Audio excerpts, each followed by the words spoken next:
Bonjour à toutes et à tous. Aujourd'hui, on va vous parler du secret professionnel de l'avocat et de la transposition de la directive européenne sur les lanceurs d'alerte.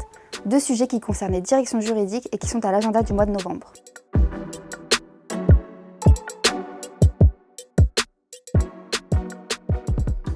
Le secret professionnel de l'avocat est-il en danger ?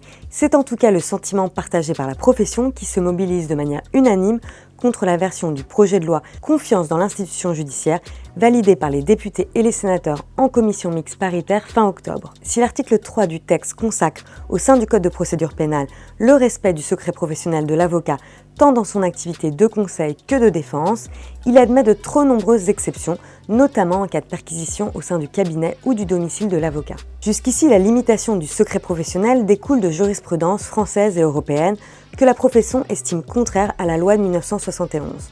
Dorénavant, la future loi Dupond-Moretti énumérerait donc des exceptions au secret de l'avocat lorsqu'il conseille son client, ce que refuse la profession, barreau d'affaires en tête du cortège des contestataires. Attention, les juristes qui ne bénéficient pas du legal privilege, on le rappelle, ont tout intérêt à connaître le dispositif qui sera finalement adopté, car c'est la protection des échanges avec leurs conseils qui est ici en jeu. Le garde des Sceaux a invité les représentants des avocats à lui faire une nouvelle proposition de rédaction de l'article 3 du projet de loi, qu'Éric Dupond-Moretti pourrait porter par la voie d'un amendement le 16 novembre à l'Assemblée nationale. Ce jour-là, les députés doivent simplement voter le compromis adopté en CMP, mais le gouvernement conserve un droit de dépôt d'amendement. Une proposition approuvée par l'Assemblée générale du CNB est sur la table. Sur les exceptions au secret professionnel de l'avocat, les avocats proposent justement 1. De supprimer l'exception permettant de rendre inopposable le secret professionnel du conseil et donc de saisir lorsque l'avocat s'est fait flouer par son client et a permis de manière non intentionnelle la commission d'une infraction, quelle qu'elle soit.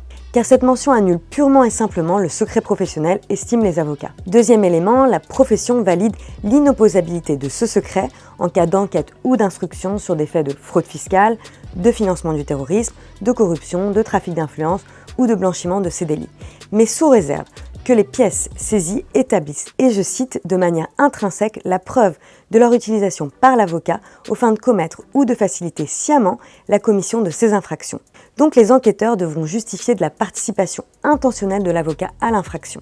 Dernier point, le texte proposé réaffirme les prérogatives du bâtonnier en cas de saisie au cabinet ou au domicile de l'avocat et la faculté pour le client de s'opposer aux saisies des correspondances avocat-client. Reste à savoir maintenant si la chancellerie va se lancer. Deuxième sujet à suivre ce mois-ci, la transposition de la directive européenne sur la protection des lanceurs d'alerte qui doit intervenir avant le 17 décembre.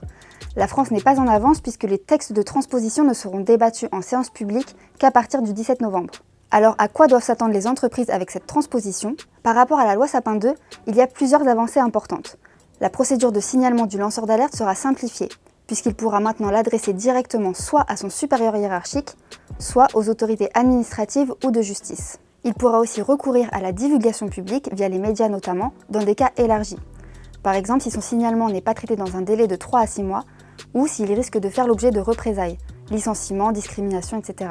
La liste des autorités administratives auxquelles le lanceur d'alerte pourra adresser son signalement sera fixée par un décret en Conseil d'État.